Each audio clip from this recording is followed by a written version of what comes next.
जय श्री माता जी। आप सभी सहजी भाई और बहनों का today Sahajayoga news India YouTube channel पर हृदय से स्वागत है।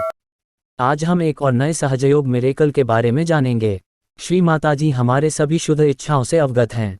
वो सब कुछ जानती है और एक नाट्य रूप में सभी की पूर्ति करती हैं। सुनिए इस अद्भुत, अविश्वसनीय, अकल्पनीय मिरेकल में। श्री माता जी सभी शुद्ध इच्छाओं से अवगत हैं।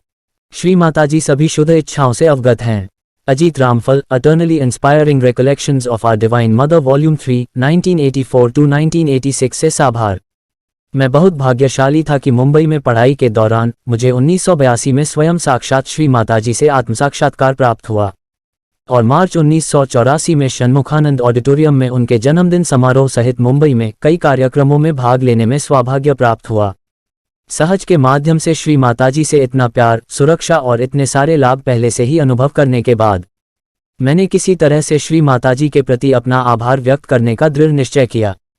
इसलिए मैंने फैसला किया कि मैं उन्हें जन्मदिन कार्ड और एक शॉल जन्मदिन के दिन उपहार के रूप में भेंट करूंगा। उपहार जिसे मैंने सत्कार के दिन जल्दबाजी में खरीदा था और मेरे पास इसे ठीक से सादर करने का समय नहीं था, लेकिन मैंने इसे अखबार में लपेट दिया था। उन शुरुआती सहज दिनों में श्री माताजी सभी साधकों को सभी पूजाओं, सार्वजनिक कार्यक्रमों आदि के बाद अपने चरण कमलों में दर्शन प्रदान करती थीं और सहज योगियों और यहाँ तक नान सहज योगियों दोनों के द्वारा श्री माताजी की ओर हमेशा दर्शन लेने के लिए एक कतार लगी रहती थी, जिसमें मैं भी शामिल था। विशेष कार्यक्रम, लंबी कतार और भीड़ को देखते हुए मैंने प्रोटोकॉल के बारे में जागरूक होने के बावजूद पीछे हटने का फैसला किया। भले ही यह उनके लिए अपना उपहार पेश करने की मेरी संभावनाओं से समझौता करने वाला था।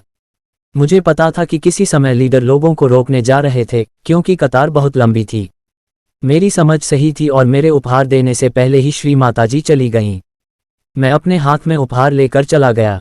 मेरे भीतर गहराई से मैं निराश नहीं था क्योंकि मुझे पता था कि श्री माताजी मेरी शुद्ध इच्छा से अवगत थीं और इससे कोई फर्क नहीं पड़ता कि मैं उन्हें उपहार पेश करने में सक्षम नहीं था।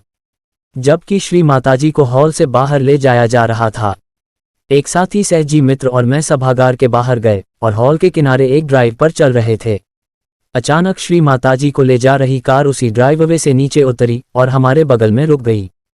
बगल की खिड़की नीचे थी और श्री माताजी ने सीधे मेरी ओर देखा और मुझसे मराठी में पूछा कि मेरे पास क्या है।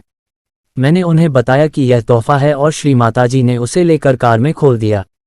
ओह, एक शॉल, उन्होंने कहा और फिर प्यार से मुझे डांटा कि मुझे उन्हें उपहार देने की चिंता नहीं करनी चाहिए थी। उन्होंने मुझे नमस्कार किया और फिर कार चली गई। बाद में मुझे इस घटना का पूरा महत्व समझ में आया और मैंने महसूस किया कि चमत्कारिक ढंग से श्री माताजी को मेरी शुद्ध इच्छा के बारे में पता था कि मुझे उन्हें जन्मदिन का तोहफा देना है, जो हॉल में सफल नहीं हुआ, लेकिन एक सुंदर सा नाटक बनाया जिससे उन्होंने स्वीकार किया और दिखाया मैं कि वह सब कुछ जानती हूँ। मैं उनके असीम प्यार और स्वीकारोक्ति से प्रभावित हुआ। जय श्री माता जी।